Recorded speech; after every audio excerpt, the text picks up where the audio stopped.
പ്രവർത്തകരെ പോലീസ് കസ്റ്റഡിയിലെടുത്തിട്ടുണ്ട്. തെരഞ്ഞെടുപ്പിൽ തോറ്റുപോയ കല്ലെടുത്തെറിഞ്ഞിട്ട് പോയിട്ട് വല്ല കാര്യവും.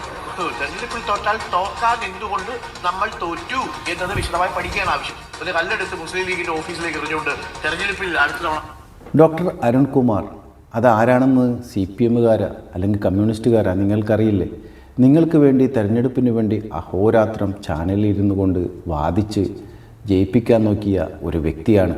ആ വ്യക്തി പോലും നിങ്ങളെ തള്ളിപ്പറയുന്ന കാഴ്ചയാണ് കാണാൻ സാധിക്കുന്നത്. കാരണം നിങ്ങൾക്ക് തെരഞ്ഞെടുപ്പ് പരാജയം ഇതുവരെ അംഗീകരിക്കാൻ സാധിച്ചിട്ടില്ല. അത് അംഗീകരിച്ചേ തീരൂ.